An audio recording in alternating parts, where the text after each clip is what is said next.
Hi everyone, Claire Rattée here, Conservative candidate for Skeena-Bulkley Valley.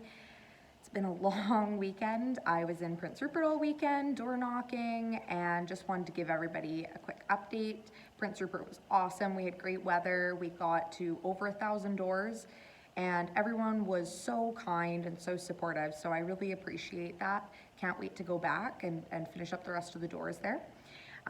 Also wanted to just make a quick video to talk a little bit about something that was in the news today, and it has to do with the NDP federally. And so I think it's kind of an amalgamation of a few things that have happened over the past few months, all leading up to the point I've tried to make over the past few months, which is the NDP are no longer a viable option for Canadians.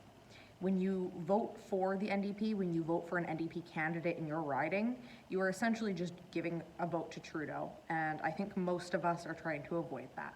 So I'll go into my reasoning as to why. First of all, the NDP, if you've checked any polls or anything, they have been doing really poorly federally. Their fundraising numbers are way down. In fact, the Green Party actually out-fundraised them in the second quarter this year. So they're already doing pretty poorly there. They're having an exceptionally difficult time recruiting candidates. They are at about, I think the last number was around 130 seats that they have candidates for out of 338 ridings. So that's not a good sign. We're almost at the writ drop. It could drop any day now. So that's already a really poor sign for them. I think that the reason that they are having such a hard time recruiting candidates is twofold. One, it's difficult for them to recruit candidates because the party is not doing very well.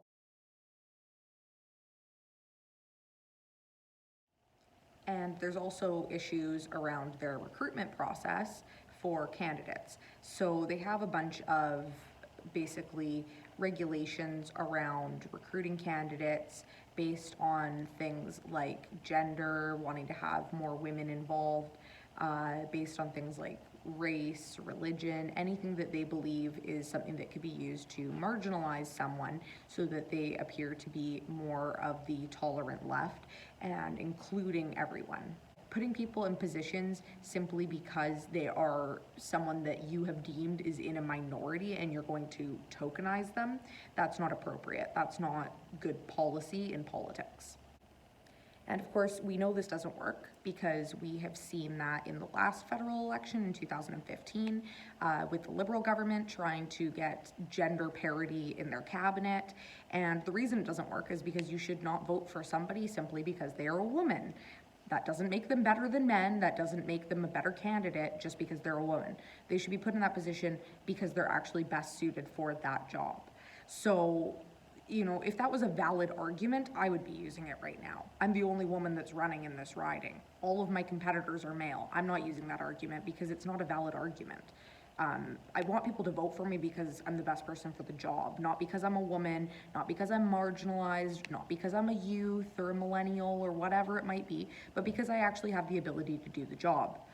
We have a whole bunch of women that have been put into ministerial positions that they were not qualified for, and we see the disasters that have come out of this government. So, not a smart policy. Doing this just for the sake of political correctness is ridiculous. I hate political correctness. I think it's absolute insanity. I don't like the idea that everyone is so easily offended and we have to have proper representation for everybody. You know, if there was a good candidate that was a marginalized person, they will come forward. You don't have to wait around for them and make it a requirement. If somebody's right for the job, hopefully they'll come forward and they'll say, hey, I want to run. So unfortunately, I think that they're already in pretty bad shape. The writ could drop any day now, and they don't have candidates in most of the ridings. Now, the article that I was referring to previously about why I wanted to make this video this evening, basically 14 of the provincial NDP candidates in New Brunswick have resigned today, and they have decided to move over to the Green Party. Obviously, they are provincial candidates, not federal ones, I understand that, but it's still significant because in interviews today, many of them stated that their reasons for leaving had to do mostly with the leadership federally. So I think that a lot of Canadians are that were supportive of the NDP rather, are starting to realize that this is not a viable option anymore, and that the Green Party is gaining more traction than the NDP is right now. So it's an interesting dynamic. We also have the fact that, and I posted about this on my page previously, but one of their most high-profile MPs, Pierre Nantel for Quebec, has resigned, and he's an incumbent MP, and he's resigned from the NDP, and now he's going to run under the Green Party banner.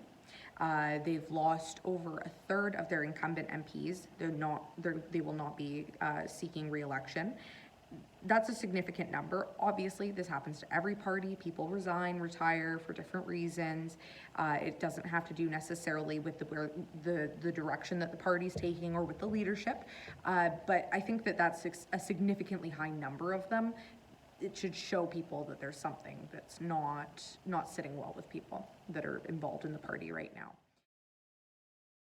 I've often heard from people that when it comes to their organizational skills, their leadership abilities, their fundraising abilities, the NDP has fallen short, and they are losing a lot of their party membership because of it. Personally, I know that I have sold Conservative Party memberships to well over 30 people now that had NDP memberships. They are getting so disenchanted with the party and realizing that if we want to get rid of Justin Trudeau, going Conservative is the way to do that. It's as simple as that. No government is perfect, and I understand that Canadians felt that they were ready for a change in the last election, but I think it's been pretty obvious that we did not go in the right direction. And people are realizing now that we actually didn't have it that bad. Things were pretty good. Our economy was a lot more stable. Things were going well. So I think that going into this next election, that is something that every Canadian needs to think about before they go and make their vote count in the ballots. Thank you guys so much for watching.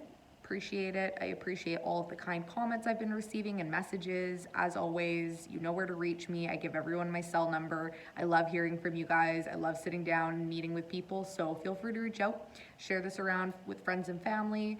Appreciate it so much, guys. Have a good night.